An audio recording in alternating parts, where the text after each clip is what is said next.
All right, let's pick up where we left off. So 8b asks sketch the mass spectrum of Mg. So let's do that. First of all, these should be switched, and I think if you look at this, you could see why these should add up to 100. So if you're trying to create a graph like this for an element, you can just kind of sketch out the graph. So you'll notice on the y-axis, it's out of 100. So we'll put 100 here, maybe 50 here, 25 here, 75 here. And on this side, we go, the highest number is 26. So let's do 0, 5, 10, 15, 20, 25, and 30. All right, well, we can see that most, like 79% almost, of this is the lighter isotope, magnesium-24. So let's draw a line for that isotope and have it go a little bit past 75, almost to 80, something like that. And then we only have maybe 10% of the heavier, the 25, magnesium-25, and then maybe 10% of the other heavier element. So do a little line like this, and then another line just past 25 that's just a little bit taller, and that'd be what our graph looks like. And then you could label the axes. There's percent, and this is weight in atomic mass units. All right, let's try, let's go over the next part. All right, I'm going to go over, out of all these questions, I think I'll go through maybe 12. This one's really challenging. You won't have a problem this challenging on the test. This one's not too complicated, but it does take some algebra, so I'll skip over it too. But I will post the answer key for it. So empirical formula of a compound containing carbon and hydrogen that is 10% hydrogen by mass. So this has 10% hydrogen. So we'll assume 100 gram sample. We're going to say whatever this sample of carbon and hydrogen is that we have, that 10 grams, it's 10%, it's 100 gram sample. So 10 grams are going to be hydrogen. And that tells us that 90% of it will be carbon. So 90 grams carbon. Okay. So let's convert that over to moles, and then we can find the empirical formula. We always want to convert to moles when we're trying to find the empirical formula. That's when you say empirical formula, say, okay, I need moles. If you already have moles, then you don't have to do anything. If not, you have to convert from grams to moles. In this case, we're converting from percentage to grams to moles, but the percentage to grams part is easy. All right. Molar mass of carbon is 12.01. Molar mass of hydrogen, 1.01. All right, so let's calculator it out.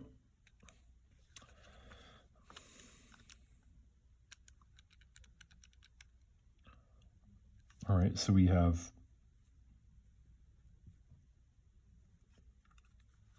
7.49, so about 7.5 moles here. And then 10 divided by 1.01, 9.9. Okay, so then we'll divide by whatever the smallest number is. And for carbon, that's going to give us a 1. And then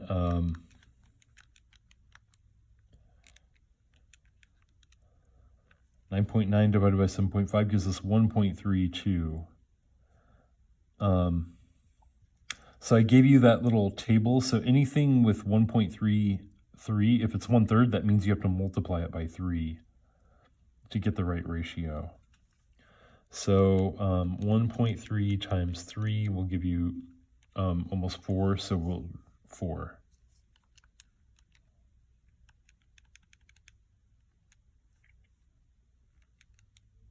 Yep, basically 4.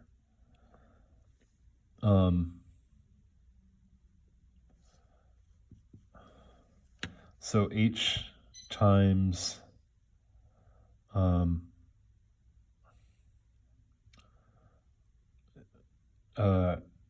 here, let me write it like this. H is 1.3 times 3, which will give you 4. And then carbon, it will be 1 times 3, which just gives you 3. So the formula, the empirical formula, is going to be C3H4. Okay. And is that one of our options? Yes, it is. C. All right, now let's take a look at some electron configuration stuff. So let's go through each one of these.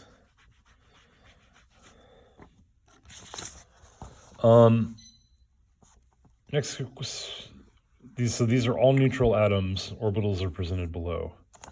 Okay, which one is in an excited state?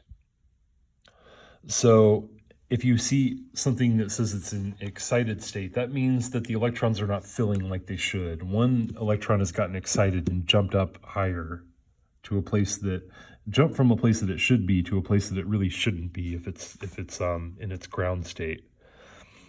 So in this case, we have 1s orbitals all filled up here.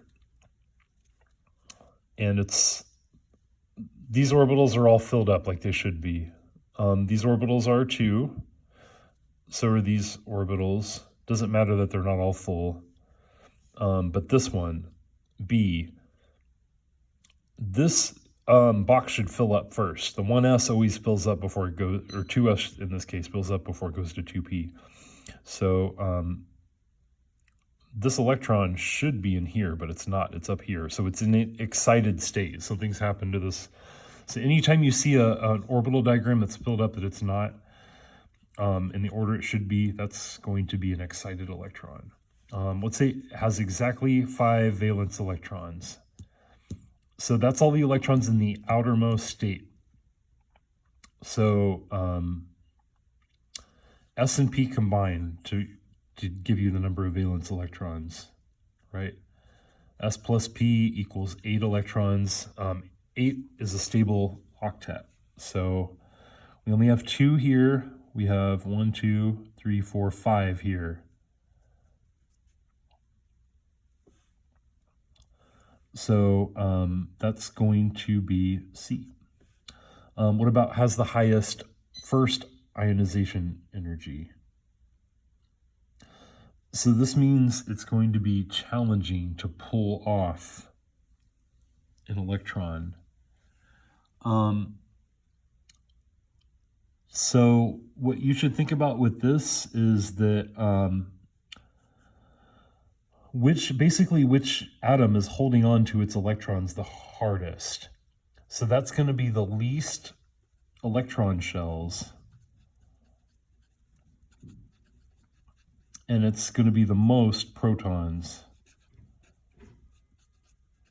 And we're told these are all neutral atoms, so they should have the same number of protons as they do electrons. So like, for example, A has 2 electrons, so we could assume it also has 2 protons. Well, let's start with least electron shells. A only has 1s1, so it's a pretty good candidate. B has 4, but these others are in other situations, so that's not a great, there's an excited electron here, so that's going to mess things up a little bit.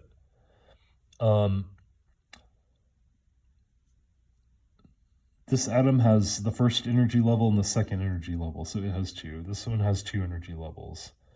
This one has a ton of energy levels, so the ionization energy is going to be really low, right? Because everything leading up to argon, the 1, the 2, the 3, S and P orbitals are all there. So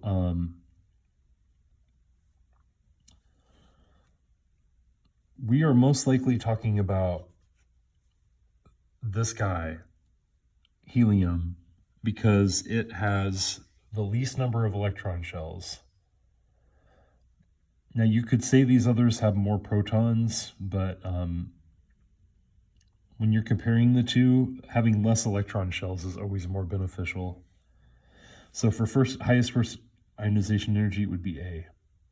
16 says, is helium? Helium would also be A. It's a neutral atom, right? Helium is 2 on the periodic table. So 2 electrons, there have to be 2 protons. So that's also A. Is boron? Is boron? Boron has 5 electrons. Okay, which one has 5?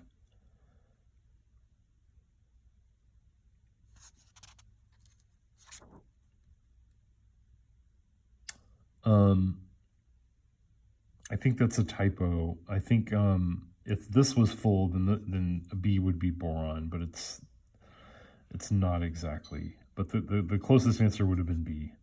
It should have been B. Is nickel? Nickel has 28 electrons. So nothing has 28 electrons except for possibly E. So argon, and then 1, 2, 3, 4, 5, 6, 7, 8, 9, 10 electrons past that. Okay, so argon, and then 1, 2, 3, 4, 5, 6, 7, 8, 9, 10 electrons. Okay, so E has to be nickel.